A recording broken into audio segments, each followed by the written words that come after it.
오늘 우리에게 주신 하나님 말씀은 창세기 41장 1절부터 36절. 창세기 41장 1절부터 36절 화면 보시면서 함께 교독하도록 하시겠습니다. 요셉이 드디어 이제 바로 왕 앞에서 꿈을 해석하는 그런 본문의 이야기입니다. 함께 제가 1절, 여러분 2절 교독합니다. 만 2년 후에 바로가 꿈을 꾼즉 자기가 나일 강가에 서 있는데 보니 아름답고 살진 7 암소가 강가에서 올라와 갈밭에서 뜯어먹고 그 뒤에 또 흉하고 파리한 다른 7 암소가 나일 강가에서 올라와 그 소와 함께 나일 강가에 서 있더니 그 흉하고 파리한 소가 그 아름답고 살진 7 소를 먹은지라 바로가 곧 깨었다가 다시 잠이 들어 꿈을 꾸니 한 줄기에 무성하고 충실한 7 이삭이 나오고 그 후에 또 가늘고 동풍에 마른 7 이삭이 나오더니 그 가는 7 이삭이 무성하고 충실한 7 이삭을 삼킨지라 바로가 깬즉 꿈이라. 아침에 그의 마음이 번민하여 사람을 보내어 애굽의 점술가와 현인들을 모두 불러 그들에게 그의 꿈을 말하였으나 그것을 바로에게 해석하는 자가 없었더라. 술 맡은 관원장이 바로에게 말하여 이르되 내가 오늘 내 죄를 기억하나이다. 바로께서 종들에게 놓아사 나와 떡 굽는 관원장을 친위대장의 집에 가두셨을 때에 나와 그가 하룻밤에 꿈을 꾼즉 각기 뜻이 있는 꿈이라. 그곳에 친위대장의 종된 히브리 청년이 우리와 함께 있기로 우리가 그에게 말하매 그가 우리의 꿈을 풀되 그 꿈대로 각 사람에게 해석하더니 그 해석한 대로 되어 나는 복직되고 그는 매달렸나이다. 이에 바로가 사람을 보내어 요셉을 부르매 그들이 급히 그를 옥에서 내놓은지라.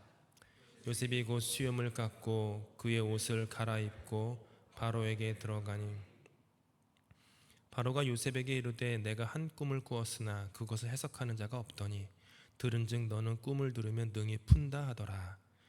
요셉이 바로에게 대답하여 이르되 내가 아니라 하나님께서 바로에게 편안한 대답을 하시리이다.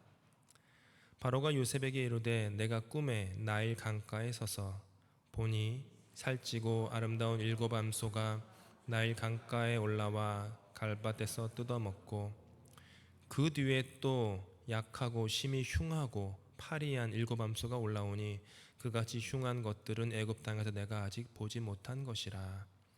그 파리하고 흉한 소가 처음에 7 살찐 소를 먹었으나 먹은 듯 하지 아니하고 여전히 흉하더라. 내가 곧 깨었다가 다시 꿈에 보니 한 줄기에 무성하고 충실한 7 이삭이 나오고 그 후에 또 가늘고 동풍에 마른 7 이삭이 나더니 그 가는 이삭이 좋은 7 이삭을 삼키더라. 내가 그 꿈을 점술가에게 말하였으나 그것을 내게 풀이해 주는 자가 없느니라. 요셉이 바로에게 아뢰되 바로의 꿈은 하나라. 하나님이 그가 하실 일을 바로에게 보이심이니이다. 7 좋은 암소는 7 배요 7 좋은 이삭도 7 배니 그 꿈은 하나라. 그 후에 올라온 파리하고 흉한 7 소는 7년이요 동풍에 말라 속이 빈 7 이삭도 7 배 흉년이니 내가 바로에게 이르기를 하나님이 그가 하실 일을 바로에게 보이신다 함이 이것이라. 온 애굽 땅에 7 배 큰 풍년이 있겠고 후에 7 배 흉년이 들므로 애굽 땅에 있던 풍년을 다 잊어버리게 되고 이 땅이 그 기근으로 망하리니 후에 든 그 흉년이 너무 심함으로 이전 풍년을 이 땅에서 기억하지 못하게 되리이다. 바로께서 꿈을 2번 겹쳐 꾸신 것은 하나님이 이 일을 정하셨음이라. 하나님이 속히 행하시리니 이제 바로께서는 명철하고 지혜 있는 사람을 택하여 애굽 땅을 다스리게 하시고 바로께서는 또 이같이 행하사 나라 안에 감독관들을 두어 그 7배 풍년에 애굽 땅의 5분의 1을 거두되 그 그들로 장차올 풍년의 모든 곡물을 거두고 그 곡물을 바로의 손에 돌려 양식을 위하여 각 성읍에 쌓아두게 하소서. 이와 같이 그 곡물을 이 땅에 저장하여 애굽 땅에 임할 7해 흉년에 대비하시면 땅이 이 흉년으로 말미암아 망하지 아니하리이다. 아멘.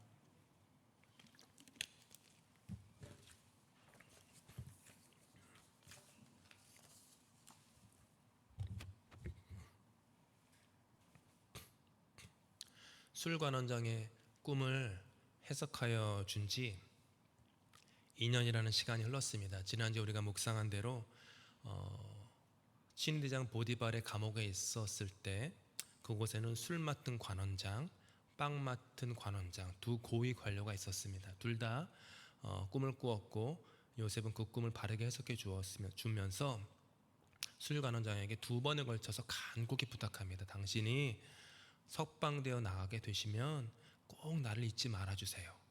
그 물망초 있지 않습니까? 꽃 물망초. Forget me not. 나를 잊지 마세요. 그거예요. 그 술관원장에게 물망초를 드린 거죠. 나를 제발 잊지 말아주세요. 근데 술관원장은 복직이 되자마자 까마득히 요셉을 잊어버립니다.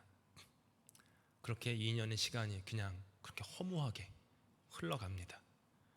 요셉이 이제는 석방될 수 있겠구나 하고 바랬는데 그 모든 바람이 산산조각이 난 것입니다.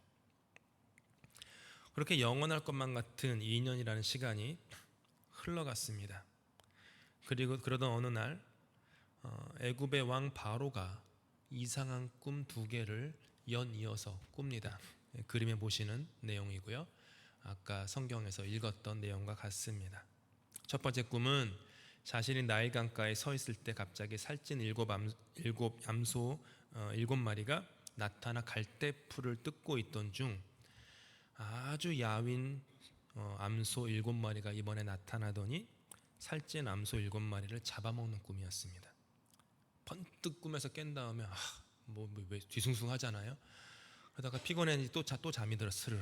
잠이 들었는데 또 꿈을 꾼 거예요. 두 번째 꿈은 줄기 하나에서 이삭 7개가 돋아서 잘 여물고 있는데 이어서 돋아난 7이삭이 바람에 말라 비틀어진 쭉정이가 되더니 잘 여문 이삭을 삼켜버리는 꿈이었습니다.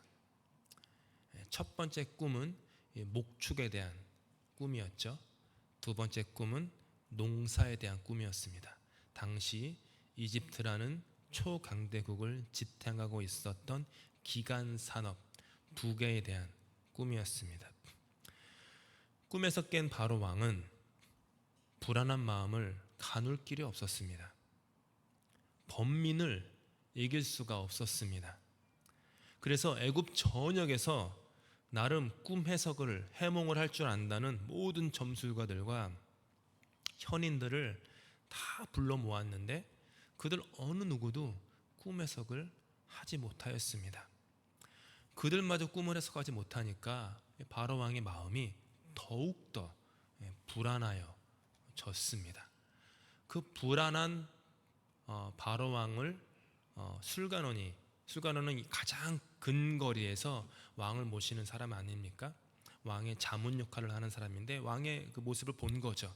마치 느헤미야가 그 왕의 그 근심 어린 눈빛을 왕이 느헤미야의 근심 어린 눈빛을 본 것처럼 가장 지척에 있는 사이였던 거예요. 그러던 중에 술관원이 2년 동안이나 잊고 있었던 요셉이 퍼뜩 생각이 나는 것입니다. 그는 요셉이라는 청년의 이름은 기억 못했어요. 다만 그가 기억하는 것은 3가지였습니다. 첫째가 친위대장 보디발의 종이었던 사람이었고, 그의 출신은 히브리 사람이었고, 그가 꿈 해석을 기가 막히게 한다라는 것이었어요. 자신이 요셉에게 큰 호의를 입었고 내가 너를 절대 잊지 않을게 라고 언약까지 했음에도 2년 동안 새까맣게 까먹었던 그 잘못이 기억나서 회개를 하기 시작한 것입니다. 그런데 한번 생각해 보십시오. 이 2년이라는 시간 완전히 마지막 남은 지푸라기 같은 사람에게서조차 잊혀져 버린 2년이라는 시간이 아무 뜻이 없던 허무한 시간이었습니까? 아무도 잊지 않은 그런 시간이었습니까? 우리가 인간이 볼 때 허무한 허망한 시간도 하나님의 섭리 안에 있습니다. 만약 한번 상상을 좀 해보세요. 술관원장이 석방이 된 후에 참 그 사람이 기억력도 좋고 약속도 잘 지키는 사람이어서 석방되자마자 자기가 가진 모든 힘과 인맥을 동원하여서 요셉을 석방시키려 하였다면 어땠을까? 여러 가지 시나리오가 가능합니다. 어쩌면 보디발보다는 힘이 밀릴 거 아닙니까? 보디발은 친위 대장이잖아요. 보디발의 힘에 밀려서 가능하게 되지 못할 가능성도 있고, 괜히 그런 일을 하다가 요셉이 또 해코지를 당할 수도 있습니다. 만에 하나 요셉이 그 2년 전에 석방되었다고 하더라도 바로는 오늘의 본문의 그 꿈을 꾸는 시기가 2년이나 남았기 때문에 요셉은 애굽의 총리가 되어 수많은 사람을 구원하기는커녕 타 민족으로서 이국 땅에서 그래도 요셉이 가진 성실함과 젊음을 이용해서 그나마 괜찮은 자리에 앉아서 사업을 하거나 그 나름 괜찮은 삶을 영위하면서 만족하며 지냈을 수도 있습니다. 하지만 요셉을 향한 하나님의 계획, 하나님의 기대는 이것보다 훨씬 더 컸습니다.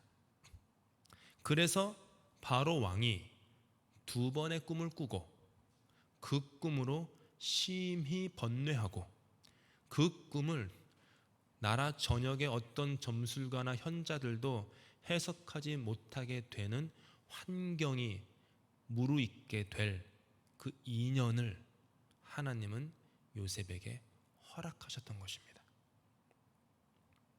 감옥에 있던 요셉은 왕의 부름을 받습니다. 세계 최강대국 애굽의 최고 통치자가 자신의 꿈을 해석해 줄 사람을 동족에게서 찾지 못한 채 히브리 사람에게, 그것도 감옥에 있는 죄수에게 도움을 청한다는 것은 어떻게 보면 주변 사람들로부터 비웃음을 살 수도 있는 일이었습니다. 어떻게 그렇게 왕궁에 인재가 없어요? 나라에 그렇게 재능 있는 사람이 그렇게 없어요? 이렇게 말할 수도 있습니다. 그런데 바로 왕은요, 체면과 위신 따위는 생각하지 않습니다. 비록 바로 왕이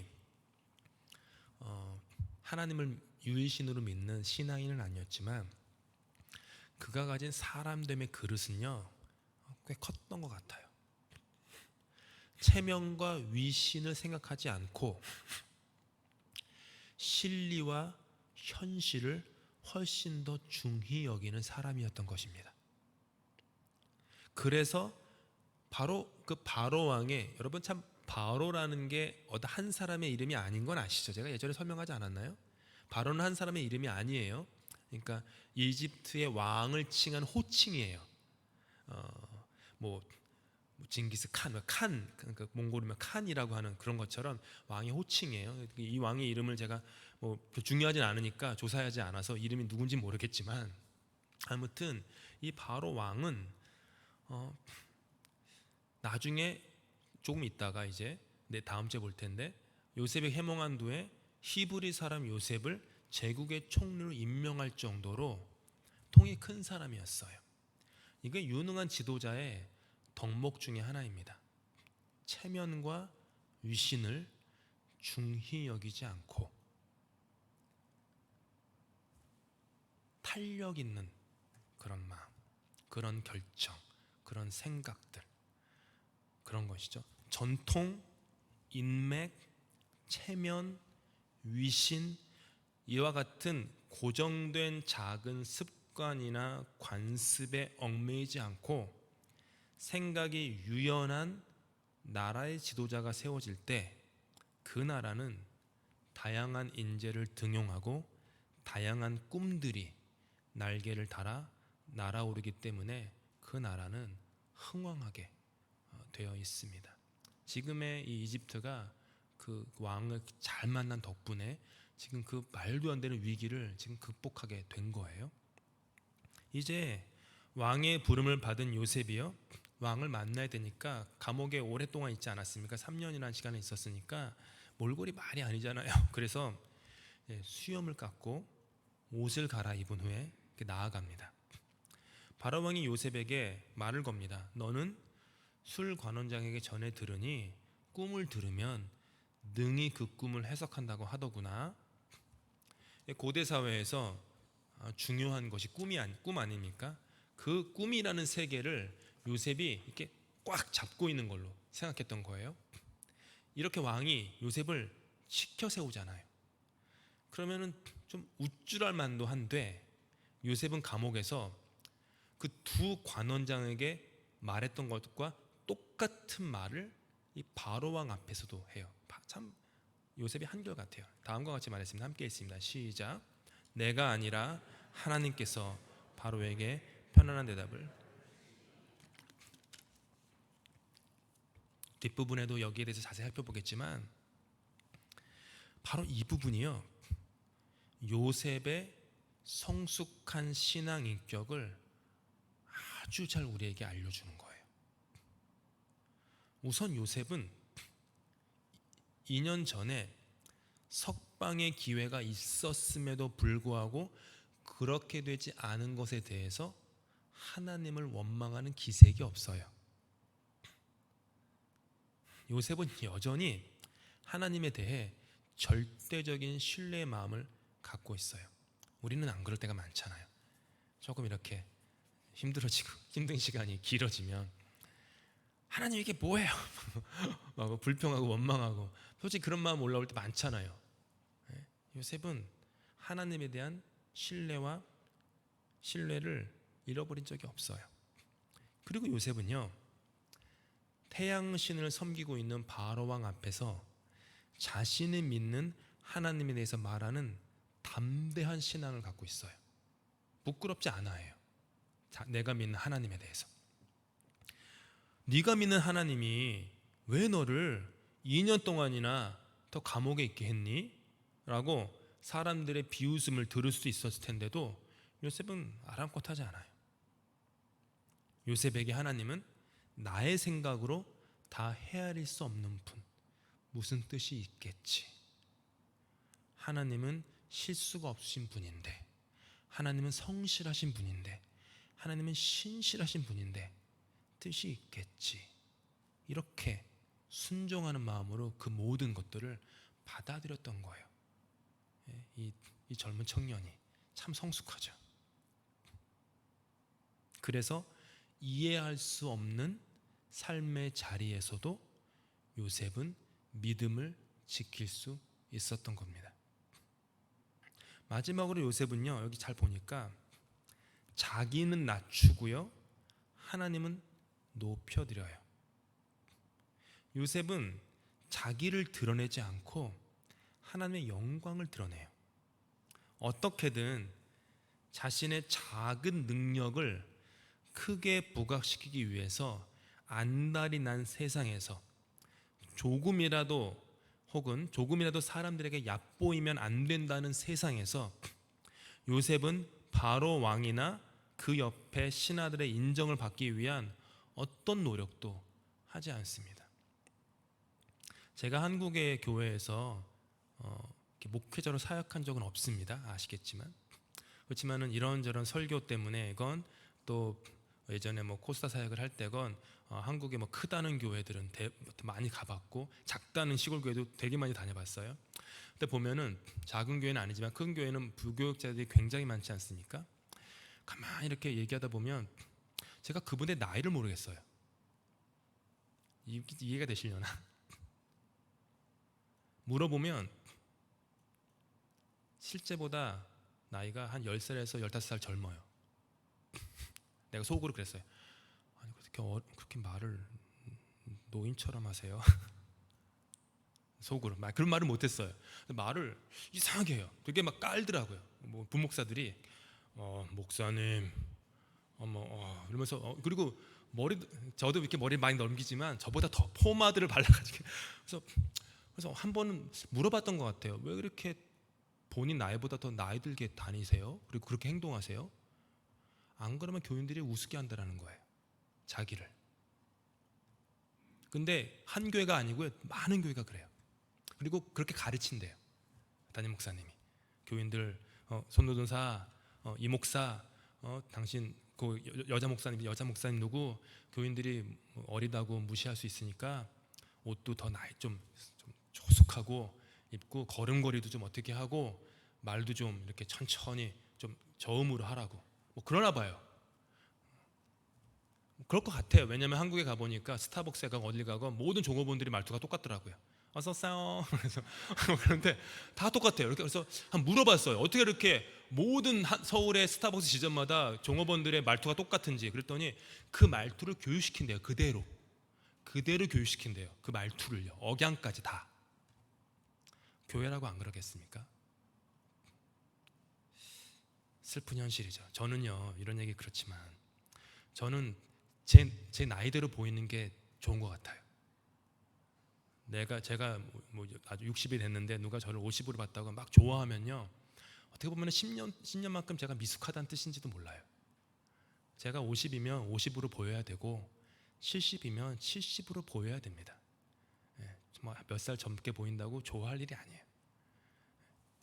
그러니까 지금 요셉은요, 그렇게 드러내지 않아요. 세상은 그렇게 막 조금이라도 뭐가 나오면은 드러내려고 하는데 요셉은요, 그냥 노력을 하지 않아요. 거기에 대해서는 하나님을 드러내려고는요 온 힘을 다해 노력하는데, 자기를 드러내고 자기의 자존심과 자기의 면을 지키기 위해서는요 조금의 노력도 기울이지 않아요. 대단하지 않습니까? 저는 이런 요셉을 볼 때마다 너무 그냥 존경하는 마음이 막 올라와요. 정말 대단하다. 참 훌륭한 인격이다. 인품이다. 닮고 싶다. 요셉은 말하기를 자신은 그저 전지전능하신 하나님의 도구라고 말합니다. 하나님의 도움 없이는 나는 아무것도 아닙니다 라고 말하는 거예요. 그 하나님이 함께 하시면 모든 걸 할 수 있고, 하나님의 도움 없이는 내가 할 수 있는 건 아무것도 없습니다. 이게 겸손이에요. 진정한 겸손. 이번 주일에 살펴볼 본문에서처럼 베드로는요 밤샘 어업에서 실패했습니다. 누가의 관점은 인생에 실패한 베드로의 모습을 한번 보라는 거예요. 그런데 예수님이 성공한 사람이 아니라 실패한 사람의 배에 올라타요. 자존심과 자기 어떤 프라이드로 고개를 뻣뻣이 세운 사람이 아니라 절망과 낙심으로 고개를 푹 숙인 사람의 배에 올라타세요. 그 다음에 말씀하세요. 뭐라고 깊은 데로 한번 가자. 이게 무슨 말이죠? 한 번 더 해보자 이 얘기예요. 동희야, 한 번 더 해보자. 너가 실패한 거 아는데 그거 한 번만 더 해보자. 내 말대로 한 번만 더 해보자 이 얘기예요. 저는 부족합니다. 저는 실패했어요. 제 거를 한번 보세요. 저는 엉망인 사람입니다. 다른 배에 올라타세요. 이렇게 세상에서는 그런 모습을 겸양의 모습으로 볼지 모르지만 적어도 하나님의 눈에는 겸손이 아니에요. 겸손의 겉모습이죠. 겸손은 그게 아니죠. 주님, 제가 밤새도록 수고했는데 실패했어요. 그런데 주님께서 그렇게 말씀하시니까 주님 말씀에 의지해서 한 번 더 해볼게요. 한 번 더 물가로 나아가 볼게요. 이게 겸손이에요. 그래서 여러분이 착각하면 안 돼요. 겸손의 모양에 저분 참 겸손해 속으면 안 돼요. 겸손이 아니에요. 교만이에요. 그거는 왜냐하면 하나님의 능력보다 나의 능력을 더. 근데 저도 그렇게 생각하면 교만할 때가 되게 많은 거죠. 저도 예배 끝나고 오늘 집에 와서 회개할 게 되게 많아요. 그렇게 따지면. 왜냐하면 하나님이 하시는데 하나님 아니라 자꾸 나의 능력이 하나님을 가뒀으니까 저 못해요. 하나님 잘 안 될 것 같아요. 겸손처럼 보이는데 교만이었던 거예요. 그게 사실은. 동희야, 너 정말 교만하구나. 이런 거죠. 우리가 속으면 안 되는 거죠. 바로의 꿈을 들은 요셉이 바로 해석을 합니다. 먼저 그가 꾼 두 번의 꿈이 사실은 하나의 메시지를 담고 있다고 말해요. 그 두 개의 꿈이 하나라는 것이죠. 7마리의 암소와 7개의 이삭은 제각기 7년씩을 상징한다라고 말합니다. 그리고 그 7년 동안 첫 7년 동안에 애굽의 온 땅에 굉장한 풍년이 올 것이다라고 해요. 하지만 7마리의 다른 소와 7개의 다른 이삭도 7년을 상징하는데 그 앞에 7년과는 정반대로 그 다음 7년 동안에는 연속해서 대흉년이 있을 거라고 얘기해요. 그래서 그 뒷부분의 흉년이 앞부분의 풍년을 그냥 기억도 못할 정도로 집어삼킬 거라고 이렇게 얘기를 하는 거예요. 마지막으로 하나의 메시지가 담긴 꿈을 다른 모양으로 2번이나 꾼 것은 7년의 흉년과 7년의 풍년이 반드시 일어날 것을, 확실히 일어날 것을 하나님이 알려주시기 위해서 2번이나 꾼 것입니다. 이렇게 얘기를 해요. 이렇게 바로 왕의 꿈을 해석하면서 요셉은 그 꿈의 계시자가 그 누구도 아닌 하나님이라는 것을 오늘 본문에서 3번씩이나 강조해서 바로 왕에게 얘기해요. 함께 읽겠습니다. 끝까지 쭉 읽게. 시작. 요셉이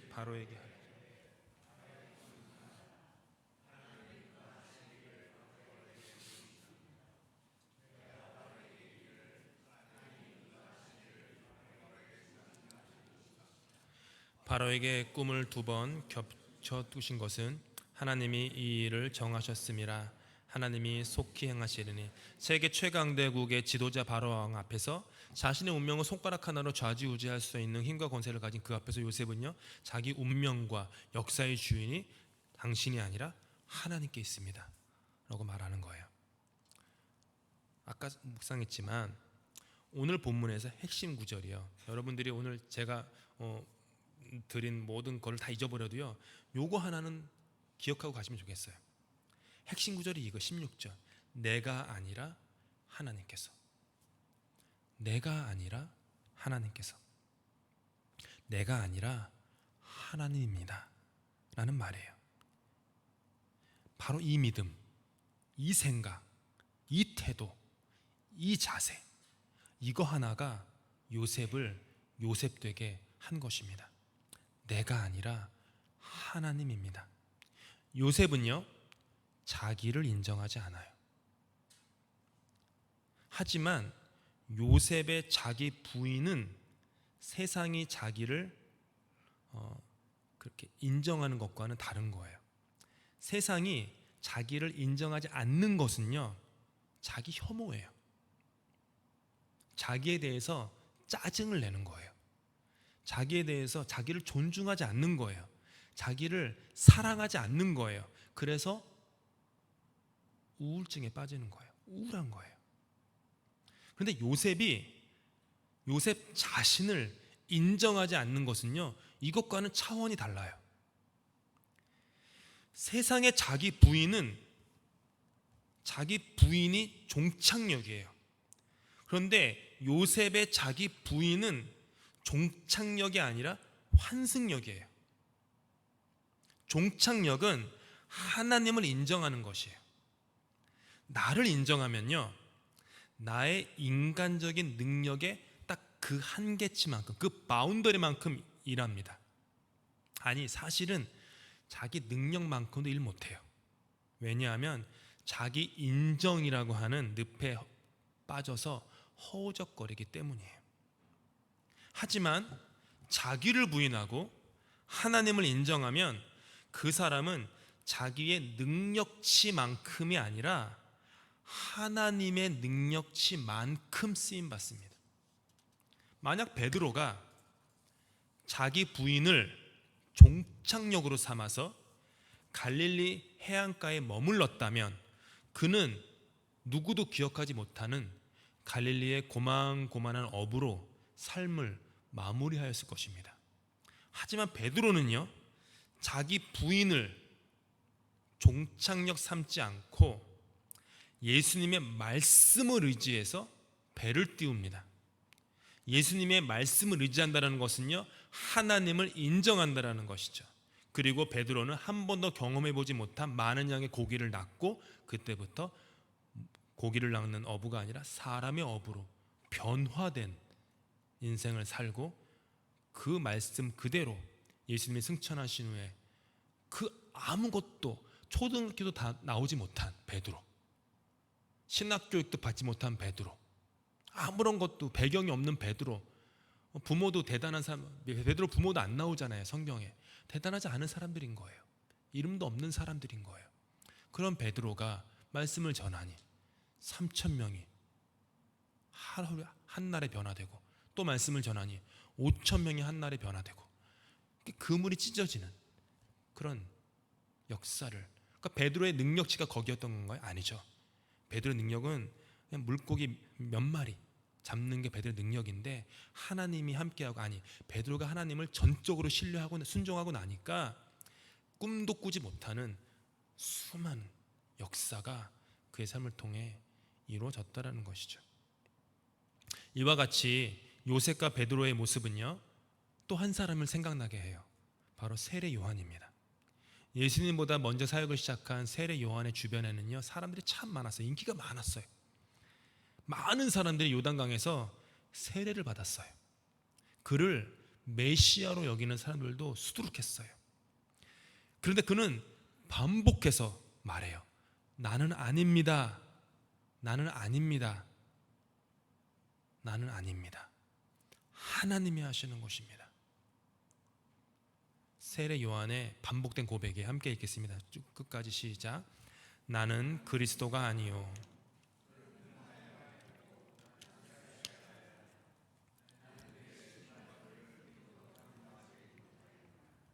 시련과 좌절이 있을 때 나 자신을 낮추는 것은요, 어찌 보면 비교적 쉬운 일입니다. 하지만 영광과 승리의 때에 거기에 도취되지 않고 오히려 하나님을 더 의지하고 하나님을 더 인정하고 하나님을 더 드러내고 내가 아니라 하나님입니다 라고 말하는 것은요, 쉬운 일이 아니에요. 내가 아니라 하나님입니다 라고 요셉처럼, 베드로처럼, 세례 요한처럼 믿음의 발을 한 걸음 내디딜 때 우리는 우리의 한계를 넘어 말씀의 범위만큼, 성령의 범위만큼 쓰임받을 수 있습니다. 내가 아니라 하나님인 거예요. 내가 아니라 예수님인 것입니다. 내가 아니라 성령님인 것입니다. 이 단순하고도 심오한 믿음의 진리를 우리가 깨닫고 삶의 발걸음을 이렇게 적용하면서 옮기기 시작한다면 하나님은 우리의 걸음걸음 위에 놀라운 역사를 이루어 주실 것입니다. 마지막으로 이제 요셉은요, 그냥 꿈 해석만 하는 것이 아니라 한 걸음 더 나아가서 해결책을 제시합니다. 먼저 애굽 온 땅을 잘 다스릴 수 있는 지혜로운 지도자 한 명을 세우십시오. 그리고 그의 명을 받아 일하게 될 감독자들을 애굽의 그 모든 지역에 세우십시오. 이렇게 얘기하는 거예요. 그 다음에 첫 7년 동안 나라 전체의 수확량 중에서 5분의 1을 거두어서 각 지역에 마련된 창고에 보관하십시오. 이렇게 한 거예요. 7년의 풍년 동안에 8년째부터 다가올 흉년에 대한 대비를 하라고 한 것입니다. 요셉은 성실하고 정직할 뿐만 아니라 지혜로운 신앙인이었던 거예요. 요셉의 지혜는 세상의 지식과는 달랐습니다. 세상의 석학들은 지식이 출중하지만 우리는 그들을 지혜롭다라고 말하지는 않습니다. 똑똑하다고는 말해도 지혜롭다, 현자다라고 말하지는 않습니다. 지혜는 하나님으로부터 오는 것입니다. 지혜는 우리 머리에 담긴 정보나 지식이 결코 아닙니다. 우리의 영혼 깊이 담기는 그 마음, 그것이 지혜입니다. 무릇 모든 구할 만한 것보다 지혜를 구하라고 성경은 우리에게 권면합니다. 지혜가 제일이니 지혜를 얻으라고 성경은 말합니다. 지혜를 얻는 것이 은과 금을 얻는 것보다 낫다고 성경은 말합니다. 그러면서 우리에게 이렇게 권면합니다. 여호와를 경외하는 것이 지혜의 근본이요 거룩하신 자를 아는 것이 명철이니라. 많은 그리스도인들이 좋아하는 성경 말씀. 여호와를 경외하는 것이 지혜의 근본이요. 여호와를 경외하는 것이 무엇입니까? 단순합니다. 아까 봤던 내용. 내가 아니라 하나님입니다. 그거예요. 나를 인정하지 않고 하나님을 인정하는 것. 인생에서 좌로 갈까 우로 갈까 헷갈릴 때 나를 인정하지 않고 하나님을 인정하고 발걸음을 옮기는 것. 고를 해야 될지 고스톱을 얘기하는 게 아닙니다. 인생에 저 고스톱을 칠 줄 몰라요. 근데 제가 지금 갑자기 설교 중에 이런 얘기 그렇지만 제가 고스톱을 못 친다고 하니까 어느 목사님부터 충격적인 말을 목사가 고스톱을 못 치면 어떡해? 목회 어떡하려고 그래? 그러시던데 저는 그때 그 말을 이해 못 하겠어요. 지금도 왜 목사가 고스톱을 못 치면 안 되지? 지금도 이해 못 하겠는데 설명해 주세요. 무슨 뜻인지. 근데 아무튼 인생에 고를 할지 스탑을 해야 될지 모를 때 뭘 해야 되죠? 나를 인정하지 않고 하나님을 인정하는 것입니다. 성경을 보면요, 창세기부터 계시록까지 그냥 그 얘기로 수두룩해요. 누구든지 나를 따르려거든 자기를 부인하고 자기 십자가를 져라. 뭐죠? 내가 아니라 네가 아니라 하나님이야, 이 얘기죠. 살고자 하는 자는 죽을 것이요 죽고자 하는 자는 살 것이다. 예수님이 말씀하셨어요. 이순신보다 훨씬 더 먼저. 그 말씀이 뭐죠? 내가 아니라 하나님입니다. 그 고백이에요. 단순합니다.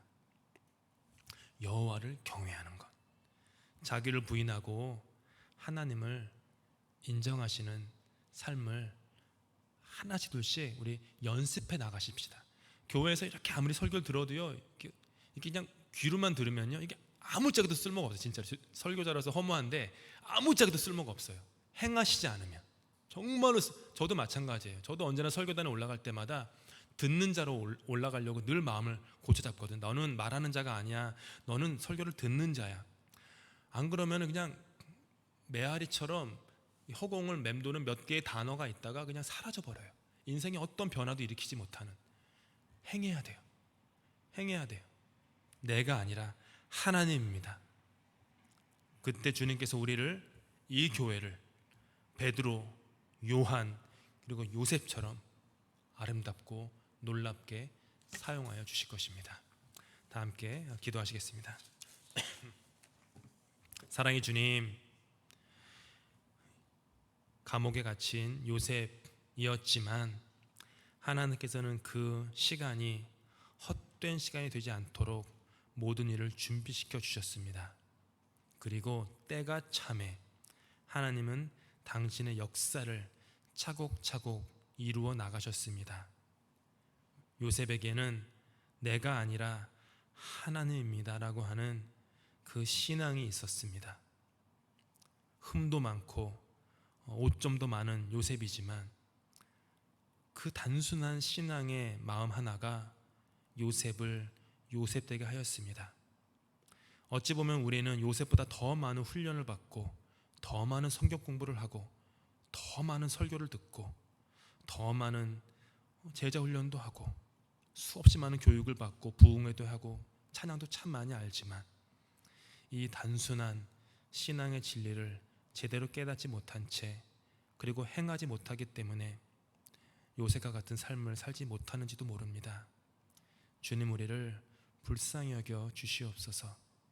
그리고 우리로 하여금 여호와를 경외하는 지혜, 내가 아니라 하나님입니다 라고 하는 것을 인정하는 그런 지혜를 배우게 해 주시옵소서. 가정에서 문제가 생길 때마다 내가 아니라 하나님입니다. 자녀에게 어려운 일이 있을 때마다 내가 아니라 하나님입니다. 나의 건강에 어려움이 있을 때마다 내가 아니라 하나님입니다. 재정이 어려울 때마다 내가 아니라 하나님입니다. 인생의 미래가 막혀서 앞이 깜깜할 때에도 내가 아니라 하나님입니다. 이해하지 못할 일들이 당할 때에도 내가 아니라 하나님입니다. 그런 믿음의 고백으로 우리에게 주어진 부르심의 길을 묵묵히 순종하며 인내하며 걸어갈 수 있도록 주님 은혜 베풀어 주시옵소서. 주님께서 하신 기도로 예배 마칩니다. 하늘에 계신 우리 아버지, 아버지의 이름을 거룩하게 하시며 아버지의 나라가 오게 하시며 아버지의 뜻이 하늘에서와 같이 땅에서도 이루어지게 하소서. 오늘 우리에게 일용할 양식을 주시고 우리가 우리에게 잘못한 사람을 용서하여 준 것 같이 우리 죄를 용서하여 주시고 우리를 시험에 빠지지 않게 하시고 악에서 구하소서. 나라와 권능과 영광이 영원히 아버지의 것입니다. 아멘.